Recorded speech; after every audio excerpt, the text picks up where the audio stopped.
Sobat Pintar semua, selamat datang kembali di iCast Invasi Podcast. Ya, pada episode kali ini, izinkan aku, Laura, dari Fakultas Perikanan dan Ilmu Kelautan, selaku moderator untuk memandu jalan iCast episode ke-16 ini. Salam kenal Sobat Pintar semua. Nah, pada episode ke-16 ini, tema yang akan kita angkat merupakan sebuah tema yang kerap kali ramai dibicarakan oleh Kema Unpad, tetapi bukan dari Kema Unpad aja nih Sobat Pintar, melainkan juga Kema dari universitas yang ada di Indonesia. Mungkin langsung spill aja kali ya tema yang akan kita angkat, yaitu How to be successful in Insabu Your Leader Summit 2022. Tema yang sangat unik untuk diangkat sebagai sebuah diskusi, yang dimana ini merupakan salah satu wadah buat kita semua, khususnya bagi Kema Unpad, supaya tidak takut untuk memulai hal-hal baru dan tentunya baik untuk kita. Nah, guna menemani kita berbincang terkait hal itu, iCast kedatangan salah satu mahasiswa yang sangat berprestasi, yaitu Kang Lasman, atau yang lebih akrab disapa sebagai Lasman, selaku delegasi Insabu Your Leader Summit 2022 sebagai narasumber kali ini. Halo Kang Lasman. Halo Teh Laura, gimana kabarnya? Alhamdulillah, Kang Lasman gimana kabarnya? Alhamdulillah baik, semangat banget buat hari ini. Semangat banget nih Kang. By the way, gimana nih? Aku enaknya manggil Kang, Kak, atau apa ya Kak? Kang boleh Teh. Baik, Kang Lasman. Senang sekali rasanya bisa berbagi ruang diskusi sama Kang Lasman pada siang hari kali ini. Nah, mungkin untuk memulai perbincangan kali ini, boleh banget nih Kang untuk memperkenalkan diri terlebih dahulu supaya kita tahu tentang Kang Lasman secara mendalam. Boleh Kang? Oke, thank you buat Laura atas kesempatannya. Halo Kema Unpad. Kenalin, aku Lasman, aku merupakan mahasiswa program studi di Ilmu Hukum, Fakultas Hukum Universitas Padjadjaran. Aku angkatan 2020 dan sekarang berada di semester 4, dan kebetulan aku merupakan salah satu delegasi di program kepemudaan sekaligus program konferensi internasional di Istanbul Youth Leader Summit 2022. Berarti Kang Lasman ini merupakan mahasiswa Ilmu Hukum angkatan 2020 dan sekarang lagi semester 4, dan Kang Lasman ini menjadi salah satu delegasi di program kepemudaan dan program konferensi internasional di AYLS 2022. Oke nih Kang, kalau sekarang Kang Lasman ini lagi sibuk apa sih? Oke, untuk kesibukan aku sendiri sebenarnya sekarang nggak terlalu banyak dan sehektik semester-semester sebelumnya. Sekarang aku lebih banyak aktif di organisasi di luar kampus, seperti itu. Pertama, aku merupakan founder sekaligus presiden dari komunitas pendidikan nasional Satu Mimpi Indonesia. Ini adalah komunitas yang berorientasi pada inklusivitas pendidikan, khususnya bagi para pelajar di Indonesia, spesifiknya lagi pada para pelajar di rural area, daerah desa dan daerah 3T, untuk dapat mempelajari soft skill yang berkaitan dengan 21st century skills atau keahlian di abad ke-21, dan juga untuk mempersiapkan mereka dalam mengikuti berbagai kompetisi yang relevan. Selain itu, aku juga baru aja terpilih sebagai chairperson sekaligus pimpinan dari G17 University Ambassador Consortium Indonesia, yang mana ini adalah sebuah global fellowship program yang diinisiasi oleh para pemenang ide-ide di PBB seperti itu, khususnya yang berbicara tentang SDG, dan kebetulan new chapter-nya di Indonesia itu baru saja dibentuk dan alhamdulillah baru saja terpilih sebagai chairperson-nya atau sekaligus pemimpinnya. Mungkin seperti itu Teh untuk aktivitas aku sejauh ini. Nah, sekarang kuliah Kang Lasman gimana nih? Apakah lagi hektik-hektiknya atau ya biasa-biasa aja?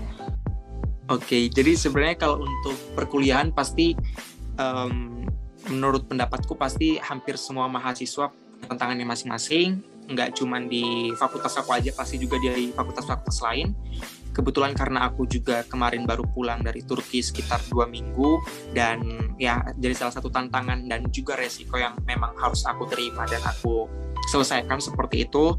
Dan memang ini agak sedikit challenging juga buat aku, karena memang aku sudah tahu dan paham bahwa tugas itu pasti akan menumpuk pada akhirnya, tapi itu bukan jadi tantangan, bukan jadi suatu hal yang menghambat aku untuk mengambil kesempatan-kesempatan itu, dan akhirnya aku tetap memutuskan untuk ikut programnya. Dan memang setelah kembali dari Turki seperti itu, memang harus kerja 2 kali lebih keras daripada sebelumnya untuk menyelesaikan tugas-tugas. Kebetulan juga pada saat itu aku berangkat di masa-masa UTS. Jadi ada beberapa UTS yang sempat aku harus susulan seperti itu. Dan iya, ini juga jadi salah satu resiko yang hampir semua orang sepertinya akan rasakan ketika mungkin mereka mendapatkan kesempatan mengikuti suatu program dan harus di-spend misalnya dari dunia perkuliahan. Tapi overall sejauh ini udah teratasi, semuanya sudah teratasi dan tidak ada lagi hal-hal yang memberatkan terutama di dunia kuliah. Jadi sekarang sudah bisa fokus untuk melanjutkan setengah semester ke depan. Nah, mungkin seperti itu Teh.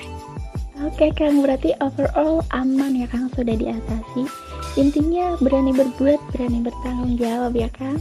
By the way Kang, aku dikejutkan pada tanggal 8 Februari 2022 di berita Instagram 4 yaitu @Universitas Pajajaran bahwa Kang Lasman ini menjadi salah satu perwakilan mahasiswa Indonesia yang terpilih untuk mengikuti program AYLS 2022. Nah, sebelum kita tanya-tanya nih ke akar-akarnya, sebenarnya AYLS itu apa sih Kang? Atau Istanbul Youth Leader Summit 2022 itu?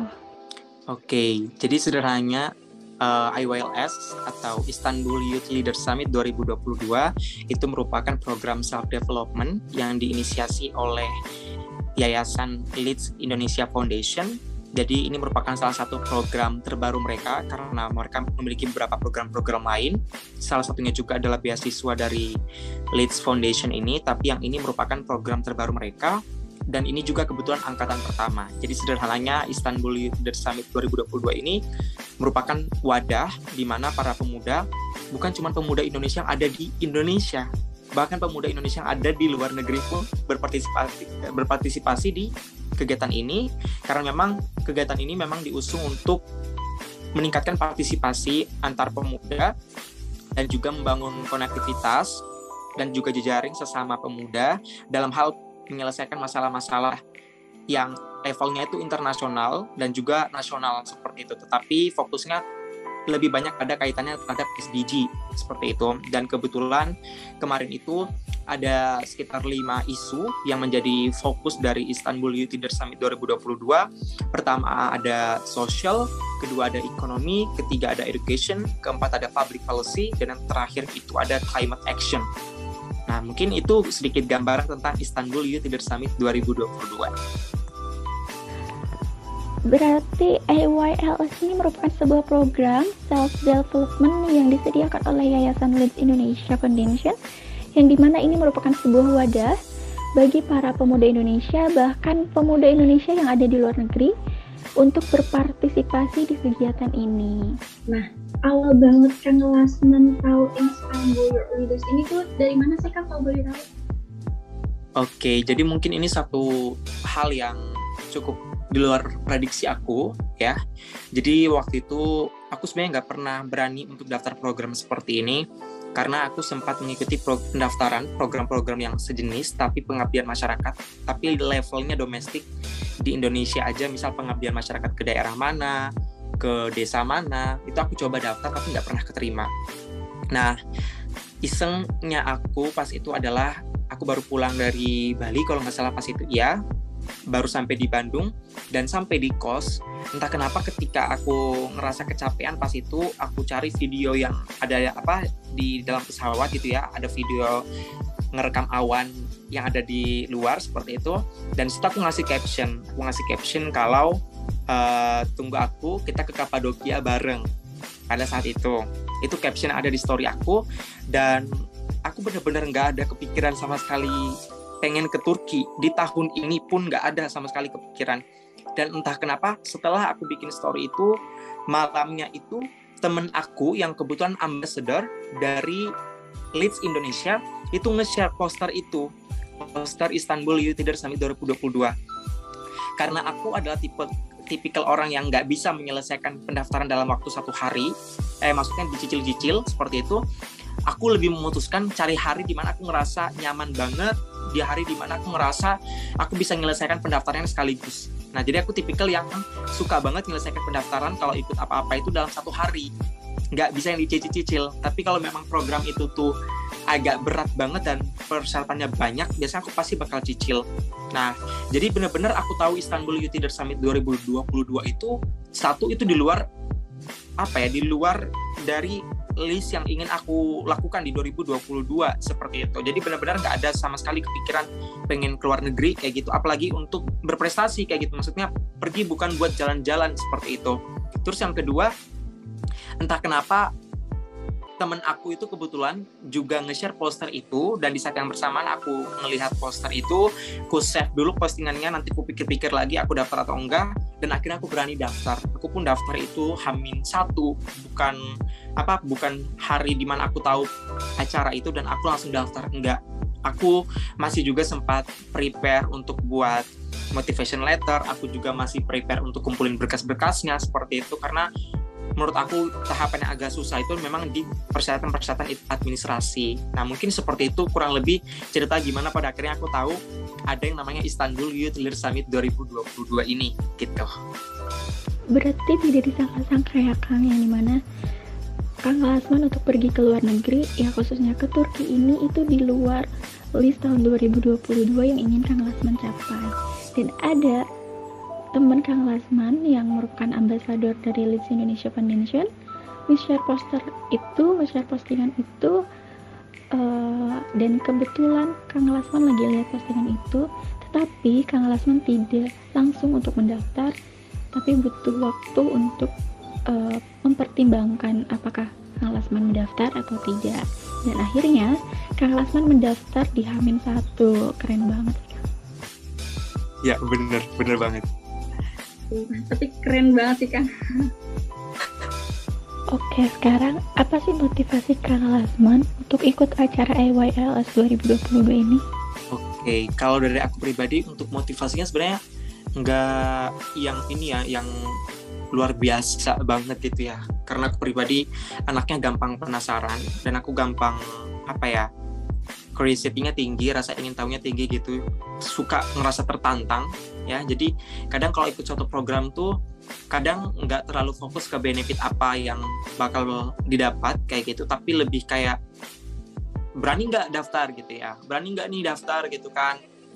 Sebelum-sebelumnya karena punya pengalaman dan punya trust issue terhadap program-program sejenis, jadi kayak ngerasa aduh mungkin hasilnya paling ya mirip-mirip kayak kemarin-kemarin lagi gitu kan, sempat mikir kayak gitu. Jadi akhirnya motivasinya itu lebih kayak pengen pembuktian aja ke diri sendiri kalau at least lu berani daftar gitu. Itu ngomong ke diri sendiri kayak gitu ya, ngesugesti at least lu berani daftar kayak gitu. Akhirnya beraniin daftar, tapi setelah lolos di tahap pertama administratif itu motivasinya udah mulai besar. Jadi kayak ngerasa oke, ini udah lewat seleksi berkas dan kayaknya tinggal berapa tahap lagi untuk bisa terpilih, dan pada akhirnya di situ udah mulai bertekad di situ. Nah, akhirnya lah baru motivasi sesungguhnya itu keluar. Kayak motivasi terbesar aku mungkin karena aku juga anak daerah, aku anak rantau kayak gitu, dan kebetulan aku juga suka aktivitas outdoor kayak gitu. Jadi aku ngerasa kayak hal-hal yang masih punya kaitan dengan pendidikan, masih punya kaitan dengan self development, tapi dilakukan di outdoor, itu kesukaanku banget. Nah, akhirnya aku berusaha mewujudkan itu di tahap-tahap selanjutnya. Aku berusaha untuk bertekad kalau aku harus dapat kesempatan ini, seperti itu. Jadi akhirnya makin di situ aku mulai makin bersemangat, aku makin prepare untuk fokus group discussion-nya, dan juga akhirnya lolos, dan aku akhirnya masuk ke tahap wawancara. Aku juga latihan wawancara pagi, siang, malam, seperti itu. Dan pada akhirnya alhamdulillah dapat kesempatan itu. Benar-benar aku ngerasa akhirnya motivasi aku yang satu karena aku tipikal yang sangat suka belajar di outdoor. Ya maksudnya apapun itu yang di outdoor asal masih ada kaitan dengan pendidikan pasti aku ikut seperti itu. Dan yang kedua, aku ngerasa ini pengalaman sekali seumur hidup yang mungkin bisa aja nggak keulang lagi gitu ya. Aku juga nggak yakin di tahun-tahun berikutnya aku bisa kesana lagi atau bisa lolos di program yang sejenis juga. Jadi akhirnya aku ngerasa baiknya ini tidak boleh menyanyiakan kesempatan seperti itu. Walaupun aku belum tentu terpilih nanti akhirnya, tapi at least aku udah satu tingkat lebih baik dibandingkan aku di masa sebelumnya yang mungkin aku bahkan tahap berkas saja nggak pernah lolos seperti itu. Jadi motivasinya pertama pembuktian ke diri aku sendiri, kedua karena aku ngerasa program ini juga cocok dengan karakteristik aku yang suka belajar di outdoor, Dan yang ketiga, aku berusaha untuk buat self improvement ke diri aku, karena sebelumnya aku punya trust issue dan juga pengalaman di masa lampau yang kurang mengenakan di program-program sejenis, di mana aku bahkan seleksi berkas saja nggak pernah lolos. Nah, mungkin itu sih motivasi kenapa pada akhirnya aku berani daftar program ini. Seperti itu. Berarti Kang Lasman ini merupakan orang yang gampang penasaran, mempunyai critical thinking yang tinggi, suka merasa tertantang anaknya, dan pengen pembuktian ke diri sendiri bahwa at least sih berani mencoba deh. Hasilnya itu belakangan gitu. Dan setelah lolos di tahap pertama, yaitu tahap administrasi, motivasi Kang Lasman ini mulai tumbuh besar, yang dimana Kang Lasman juga merupakan anak daerah, anak rantauan gitu, dan melihat dari program ini sesuai dengan karakteristik Kang Lasman. Dan Kang Lasman juga berusaha self improvement ke diri sendiri. Selain itu juga dengan pengalaman sekarang itu belum tentu bisa terulang kembali di tahun yang akan datang atau di waktu yang akan datang. Iya, benar banget. Kalau boleh tahu, apa sih hal-hal yang perlu disiapkan Kang Lasman setelah lolos, bahwa Kang Lasman terpilih menjadi delegasi EYLS 2022 ini? Oke, jadi persiapan aku sebelum berangkat itu cukup hektik gitu ya, karena aku seminggu sebelum berangkat baru aku persiapan. Ini benar-benar hal yang tidak patut ditiru seperti itu, karena memang pada saat itu lagi hektik-hektiknya, banyak tugas, juga hektik-hektiknya lagi ada urusan lain seperti itu.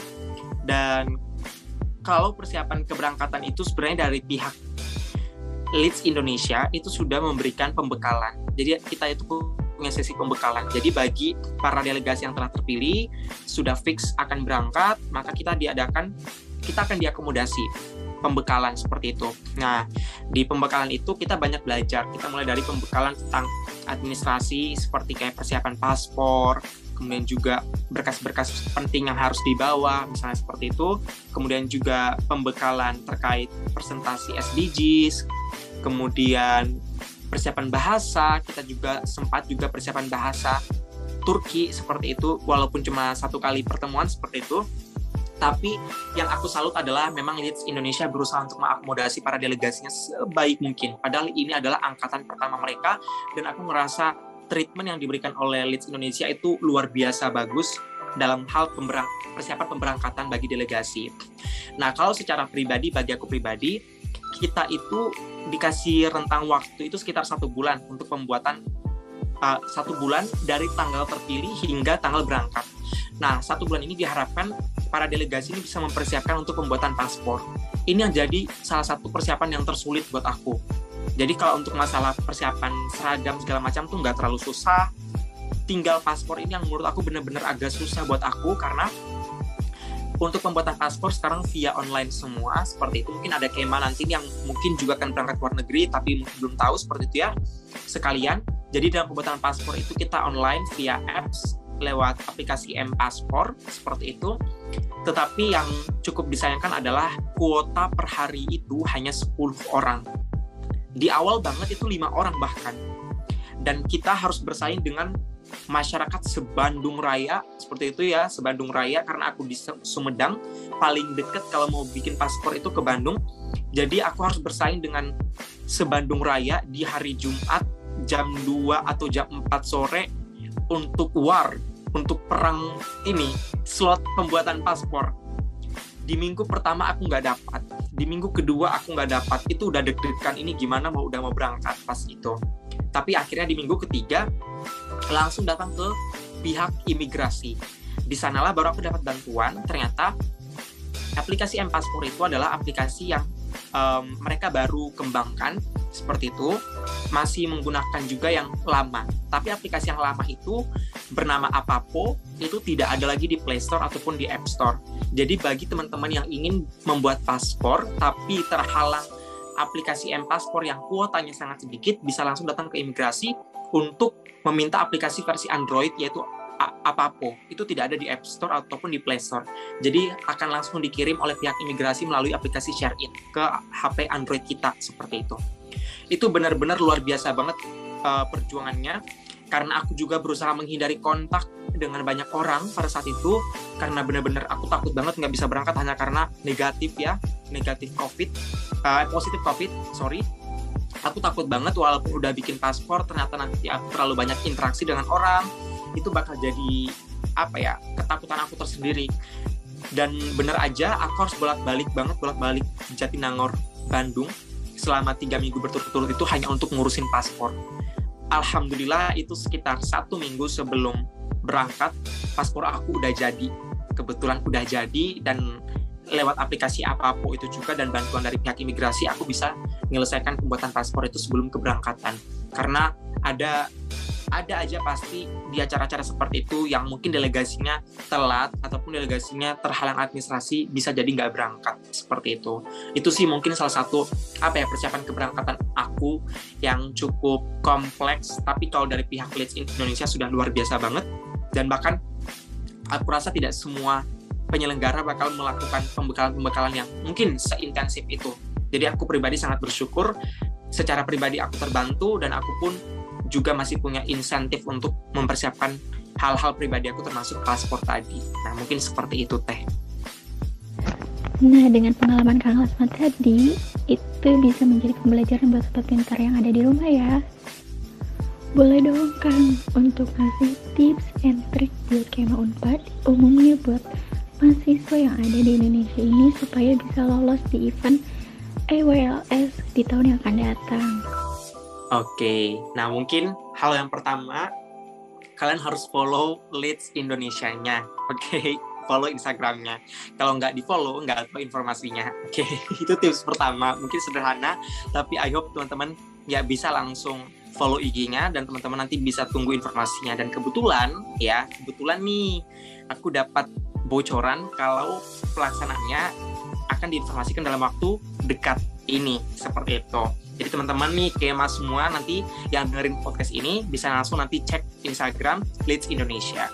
Kedua, ini akan mulai serius nih tentang tips and trick kalau teman-teman pengen terpilih.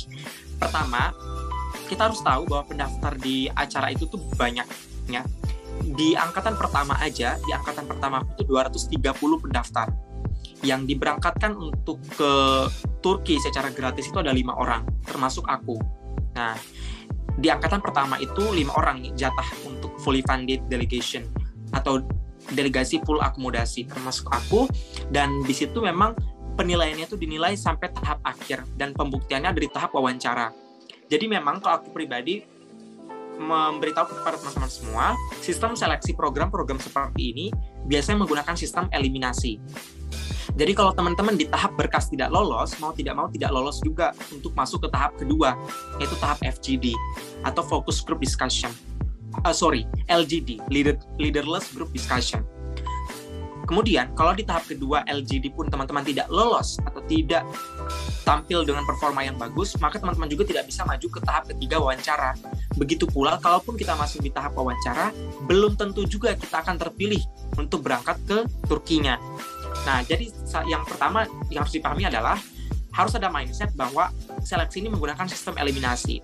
Jadi, teman-teman, saran aku sebelum memikirkan tahapan yang ada di depan, tahapan selanjutnya, pikirkan dulu tahapan yang pertama, kasih persiapan yang paling luar biasa untuk di setiap tahapan. Oke, beda halnya kalau teman-teman itu ikut seleksi program yang disuruh mengikuti semua tahapan seleksi, hasil akhirnya di akhir misalnya. Nah, kalau itu kan nggak ada masalah ya. Teman-teman bisa ikuti semua seleksinya dulu dari tahap 1, 2, 3 pasti ikuti semua seleksinya, nanti tahap akhirnya adalah pengumuman langsung misalnya. Oke, jadi kita nggak tahu siapa yang terpilih nanti, tapi ada plus minusnya. Nah, kalau aku pribadi ada di tahap yang eliminasi ini, dari 230 pendaftar itu yang masuk ke tahap Focus Group Discussion, yang lolos tahap berkas itu 100 orang. Oke, dari 100 orang ini berhak untuk mengikuti tahap Leaderless Group Discussion. Nah, di tahapan itu, kita bakal memilih satu topik di antara 5 topik yang sudah aku sempat mention di awal. Ada social, public policy, economy, education, sama climate action. Nah, untuk yang pertama, kalau tips dari aku untuk yang persiapan berkas, karena yang diminta itu adalah data diri dan motivation letter. Motivation letter itu minimal 500 kata. Bikin motivation letter itu harus latihan. Kita harus sering-sering latihan bikin motivation letter, dan kita harus tahu struktur yang paling bagus itu seperti apa. Tapi ingat, preferensi itu juga setiap orang beda-beda, strategi orang juga beda-beda. Jadi referensi dari berbagai orang itu cukup dijadikan pembelajaran, cukup dijadikan input yang baik. Nanti tingkat kecocokan kita bikin motivation letter dengan orang lain bisa aja beda. Kita tahu style cerita kita kayak gimana, kita tahu style cara kita membawakan narasi tentang diri kita dan juga motivasi kita terhadap program itu seperti apa, kita juga yang lebih tahu. Jadi saran aku kalau di pembuatan motivation letter di tahap administrasi, penting banget untuk to be authentic atau jadi diri sendiri. Karena ketika motivation letter itu dibaca, ya pasti akan ada banyak hal yang bisa aja sama dengan orang lain. Jadi ketika kita to be authentic, atau kita memunculkan dan menonjolkan hal-hal yang unik, hal-hal yang kontras sekali di diri kita dan menjadi spesialisasi kita, itu bisa jadi salah satu poin pembeda antara kita dengan delegasi lain. Oke, asumsikan teman-teman masuk ke tahap 2, yaitu leaderless group discussion. Ada 5 topik yang tadi yang aku sempat mention. Teman-teman itu punya hak untuk memilih topik mana yang teman-teman pengen ambil untuk di group discussion. Aku pribadi ngambil public policy karena aku dari Fakultas Hukum. Aku merasa ini strategi juga, seperti itu. Jadi setiap tahapan itu harus main strategi kalau kata aku, gitu ya. Jadi kita nggak bisa sembarangan, karena ini tahapannya eliminasi. Aku ngambil yang public policy. Mungkin ada pertanyaan, mungkin kema-kema yang lain, mungkin ada yang tahu aku seperti itu. Aku juga passionate di isu pendidikan, tapi aku nggak ambil topik edukasi di LGD seperti itu. Bahkan setelah jadi delegasi yang berangkat di Turki, isu yang aku angkat juga bukan edukasi, walaupun aku sekarang lagi banyak berkontribusi di edukasi seperti itu. Nah, tapi kenapa aku mengambil public policy? Karena aku merasa LGD itu adalah kontribusi yang dihitung. Oh ya, kontribusi perspektif yang kita sampaikan, pendapat-pendapat kita, input-input konstruktif yang kita berikan terhadap forum, nah itu menjadi penilaian terbesar seperti itu. Jadi penting bagi aku, keilmuan yang aku dapat di Fakultas Hukum itu bisa aku jadikan strategi di tahapan LGD, yaitu di public policy. Kebetulan pada saat itu bicara soal kita dikasih satu studi kasus tentang intervensi dan juga pendekatan kalau misal ada 2 orang staf yang sudah mendapatkan suatu solusi dari atasannya seperti itu, atas permintaan atasannya, tetapi mereka juga sebenarnya belum yakin sama solusi yang mereka buat ini, tapi waktunya sudah sangat mepet seperti itu. Apakah mereka akan tetap memberikan solusi ini atau tidak pada akhirnya? Nah, akhirnya karena aku juga kemarin sempat magang di DPR RI, itu juga jadi salah satu modal buat aku berbicara tentang public policy, bicara tentang prinsip-prinsip dalam konteks pembuatan kebijakan publik seperti itu. Aku juga sempat sampaikan itu di dalam forum. Akhirnya aku ngerasa itu, walaupun aku tidak mengetahui poin pastinya kenapa aku bisa lolos ke tahap ketiga, tapi aku merasa hal yang buat aku lolos adalah pertama, satu, aku memilih topik yang strategis. Strategis artinya aku bisa berperan aktif di sana, aku bisa berkontribusi banyak perspektif di sana. Walaupun aku tahu aku pun juga aktif di topik lain misalnya seperti itu. Kedua, di dalam LGD penting sekali bagi kita itu untuk punya strategi yang bagus dalam manajemen waktu. Karena hanya diberikan 15 menit untuk satu kelompok. 10 menitnya diskusi, 5 menitnya presentasi. Nah, di 10 menit itu tidak ada batasan per orang berapa menit. Tapi saran dari aku, ketika kita sudah satu kali bicara, penting untuk bicara yang paling paling argumentatif, seperti itu, dan paling kontributif. Karena bisa jadi waktunya bakal dihabiskan oleh orang lain, jadi kita sebisa mungkin satu kali ngomong itu udah maksimal, seperti itu. Kemarin aku bisa 1-2 menit kemarin untuk ngomong, memberikan pendapat aku. Ketiga, di dalam LGD penting sekali untuk respect terhadap pendapat orang lain. Ini manner, oke? Karena dalam LGD itu ada banyak perspektif dan tidak ada perspektif yang salah ataupun paling benar. Oke, jadi penting bagi kita untuk appreciate, penting bagi kita untuk nge-support dan juga menghargai pendapat-pendapat orang tersebut. Dan yang terakhir, penting bagi kita itu untuk kontributif lagi. Maksudnya gimana? Kalau kita habis apresiasi pendapat orang lain, penting bagi kita untuk misal menambahkan masukan. Kalau kita rasa ide mereka ini udah bagus, pendapat mereka ini udah lumayan punya analisis yang cukup bagus seperti itu. Kalau kita punya masukan lain, kita boleh puji dulu terlebih dahulu pendapat mereka, setelah itu kita tambahkan. Nah, itu juga salah satu poin penilaian yang aku rasa jadi poin besarnya aku, karena aku ngerasa aku bisa menambahkan setiap poin-poin yang bagus dari teman-teman aku, dan aku coba perjelas ke panelis, ke tim penilai. Yang dimaksud dengan apa yang disampaikan temanku ini seperti ini. Nah, jadi keaktifan juga ini dihitung menurut aku. Mungkin asumsikan juga teman-teman sudah lewat dari tahap itu, teman-teman akan masuk ke tahap 3, yaitu tahap wawancara. Di tahap 3 ini menurut aku hal yang luar biasa menegangkan, karena nasibnya orang itu ditentukan di tahapan itu. Oke? Dari 100 orang yang LGD, hanya 54 orang yang masuk ke tahap 3, termasuk aku. Dan di situ sistemnya adalah kita cepet-cepetan milih jadwal wawancara. Karena nama aku tuh Lasman, ya, kalau diplesetin ke bahasa Inggris Lasman, pria terakhir, aku tuh sempat mikir, ya udah, mending aku wawancaranya terakhir. Tapi setelah aku buka Google Sheet, oh ternyata udah ada yang ngambil nih slot terakhir. Tapi setelah aku lihat slot yang pertama, nggak ada satupun orang yang mau ngambil. Nah, akhirnya aku nantang diri aku di situ. Berani nggak nih jadi orang pertama buat wawancara? Akhirnya aku berani dan aku taruh nama aku di situ. Nah, menurut aku ini strategi juga. Dalam wawancara itu, memang kita bakal profesional sebagai recruiter, ya. Tapi sepanjang pengalaman aku dan sepanjang aku mengikuti banyak program, pendaftar di wawancara pertama dan wawancara terakhir itu biasanya tuh sangat mudah untuk diingat, seperti itu.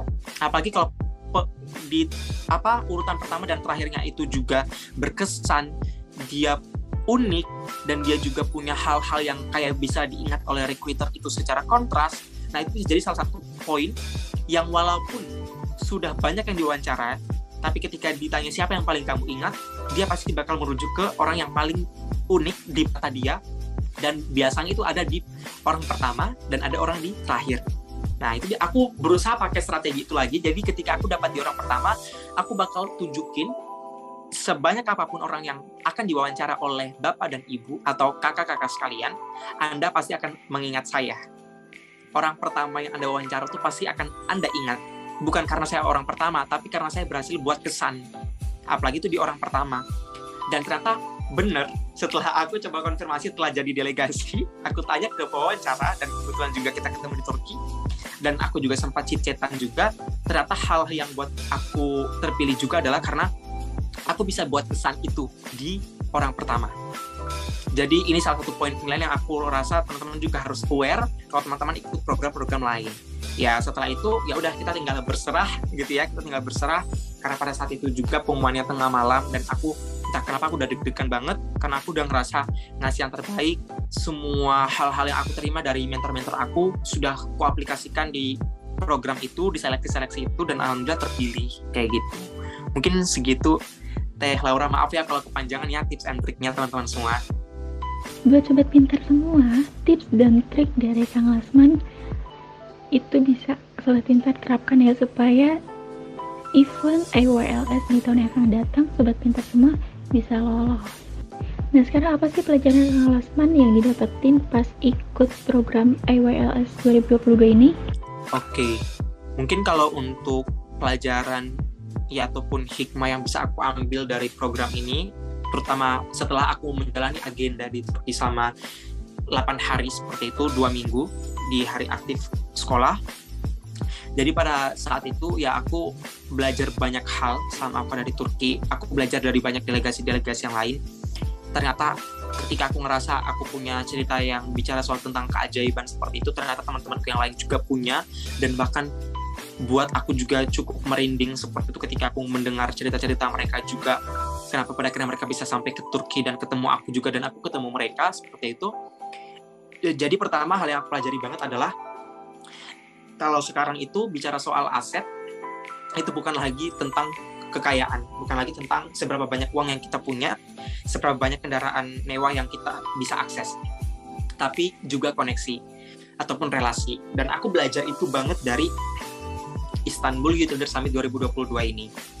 Aku kenalan sama banyak teman-teman dari universitas-universitas di Indonesia, misalnya ada UI, UGM, IPB, kemudian juga UNAIR seperti itu, dan kampus-kampus lain. Itu juga aku sudah sempat ketemu sama mereka, dan aku belajar banyak banget dari mereka. Jadi salah satu hal yang aku rasakan dari pembelajaran itu adalah aku bisa ngebangun koneksi yang lebih luas dengan orang-orang lain. Dan bukan hanya itu, aku juga berteman dengan delegasi lain yang dari Mesir, yang juga mereka adalah pelajar Indonesia yang sedang berkuliah di Mesir, dan juga mereka lolos di program ini. Kita juga saling berkoneksi di sana, dan itu jadi salah satu pengalaman yang luar biasa banget sih buat aku. Terus yang kedua, mungkin yang bisa aku pelajari dari perjalanan aku di Istanbul Youth Leader Summit 2022 adalah aku akhirnya semakin percaya kayak gitu, kalau impian tuh benar-benar senyata itu gitu. Jadi ketika orang itu sudah mulai berani membuat mimpi, maka di saat yang bersamaan Tuhan itu berikan kekuatan untuk kamu, untuk kita itu mewujudkan mimpinya. Jadi memang startnya itu adalah kita berani bermimpi. Ya, kalau kita udah berani bermimpi, Tuhan tuh ngasih kekuatan, ya, ngasih jalan buat kita ngewujudinnya, cepat atau lambat. Itu yang aku pelajari, ya.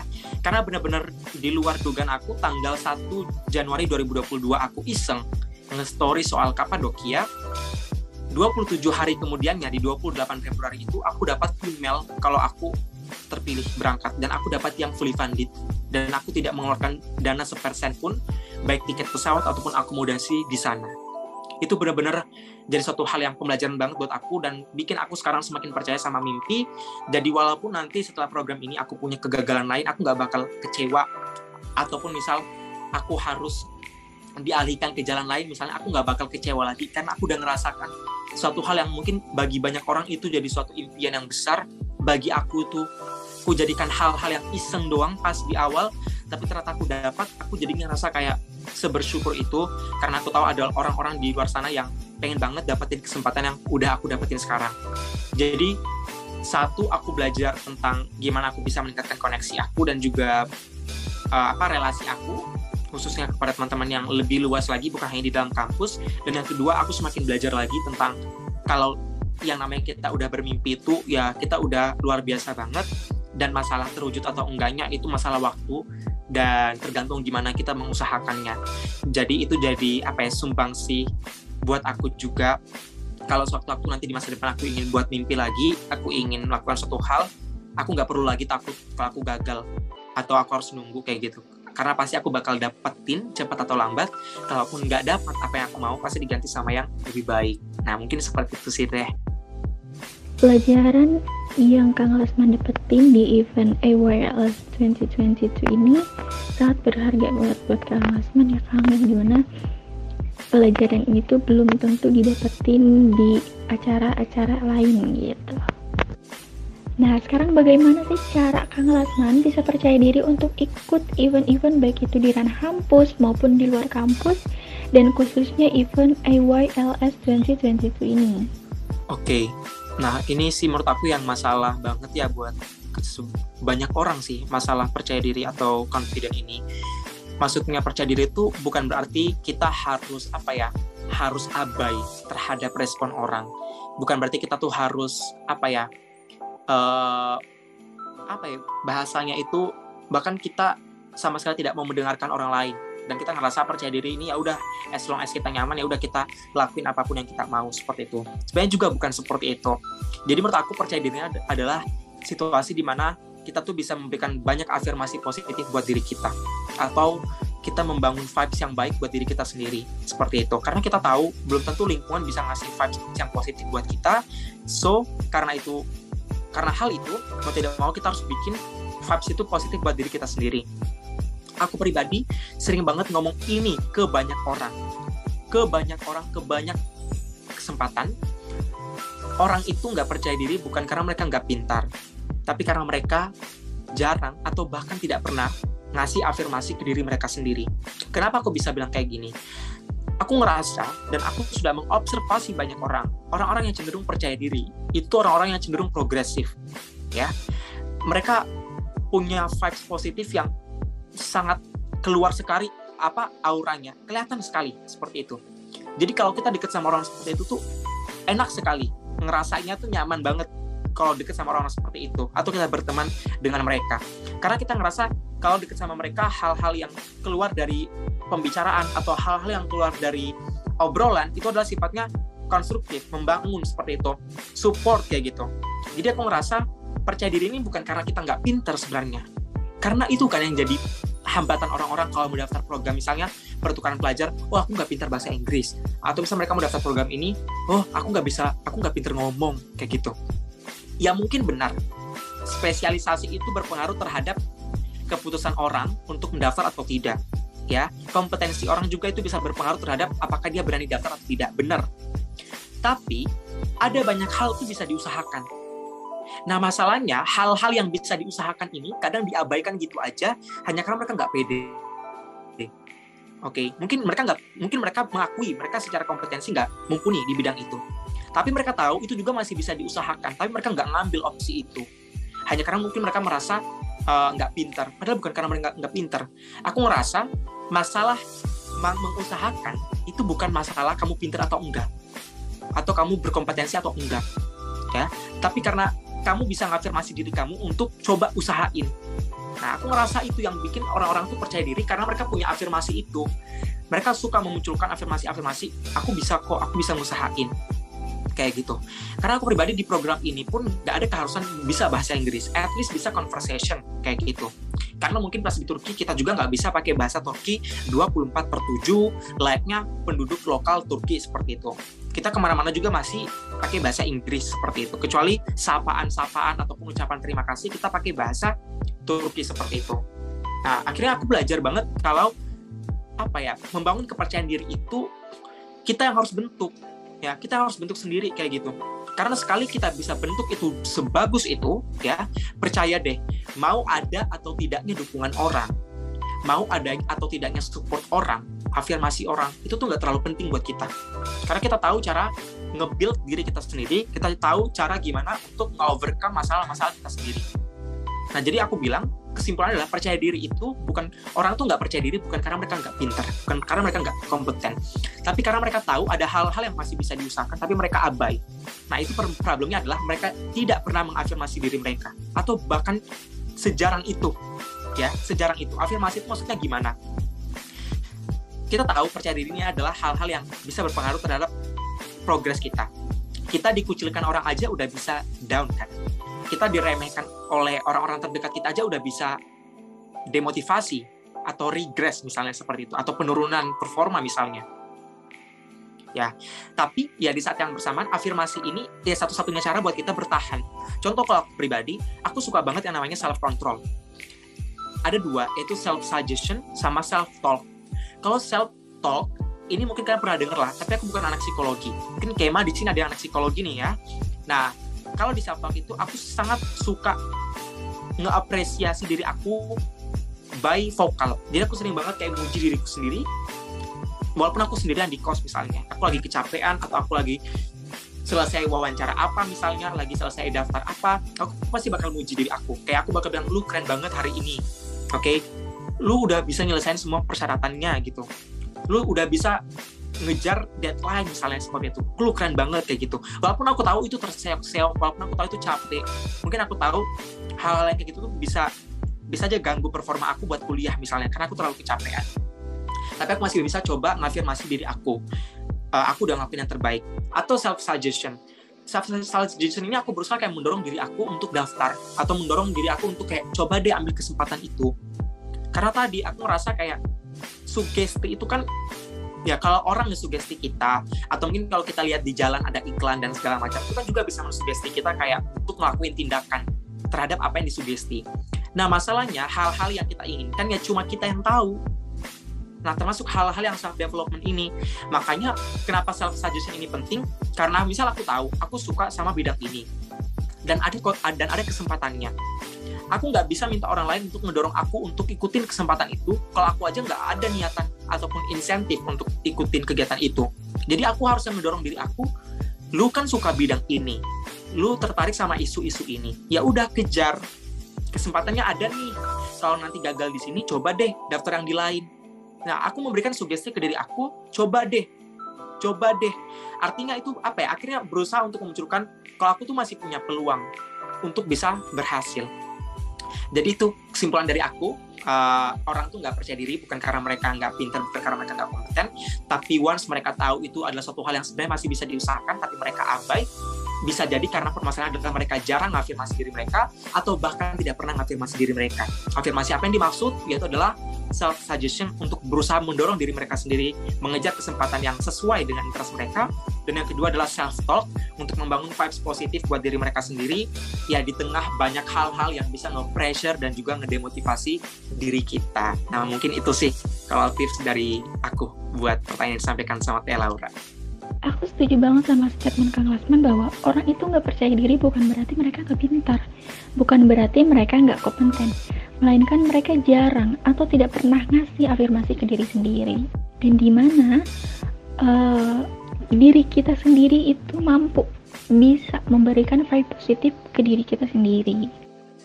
Sebelum kita akhiri diskusi pada iCast episode ke-16 ini, boleh banget Kang kasih closing statement buat sobat pintar yang ada di rumah. Oke, buat aku pertama buat Kema Unpad terlebih dahulu, kayak gitu. Saran aku, apapun yang jadi ketertarikan kalian, bidang apapun yang kalian rasa suka, ya baru suka bahkan seperti itu, ya udah coba aja dulu, ya coba aja dan coba dikulik-kulik informasinya, hal-hal yang mungkin bisa bikin kalian overthinking, tapi overthinkingnya itu mengarah kepada progresivitas, misalnya karena kalian overthinking hal mana yang mau dipersiapkan dulu, itu kan berarti ya bagus ya, kayak gitu. Maksudnya artinya kita aware terhadap kesempatan-kesempatan itu. Dan saran aku sebagai yang mahasiswa, karena kita punya banyak privilege kayak gitu, aku pun di kampus juga itu dapat dukungan dari prodi, dapat dukungan dari dekanat seperti itu, begitu pula dari kantor urusan internasional Unpad didukung juga seperti itu. Jadi aku merasa bahwa kesempatan untuk berprestasi dan develop your own self itu sangat terbuka ya di Universitas Padjadjaran seperti itu. Dan penting banget untuk teman-teman untuk selalu eksplorasi diri, karena kita nggak pernah tahu bidang mana yang bisa bikin kita tertarik dan kita nyaman di sana dan kita bisa hasilkan output yang luar biasa seperti itu, hanya karena rasa penasaran atau hanya karena kita ngerasa suka sama bidang itu. Dan jangan pernah terikat sama yang namanya keilmuan kalian, karena kalian tahu, oh aku ini prodinya ini, tapi aku punya ketertarikan di bidang ini, kayaknya nggak mungkin deh kalau aku bisa expert. Belum tentu pada akhirnya. Itu semua masih bisa diusahakan. Ya memang semuanya butuh proses, jadi mau nggak mau teman-teman ya harus bisa ngasih insentif terbaik buat diri kalian sendiri, kemudian juga teman-teman berusaha untuk mendapat dan juga mencari dukungan dari banyak pihak yang mungkin sekiranya itu relevan dan membantu teman-teman di kemudian hari untuk mencapai kesempatan-kesempatan yang ingin teman-teman apply. Nah mungkin seperti itu Teh dari aku. Closing statement yang sangat bermanfaat buat sobat pintar semua, yang dimana apapun yang menjadi ketertarikan kalian, apapun yang membuat sobat pintar suka, walaupun sobat pintar baru saja suka, it's okay, you can do it.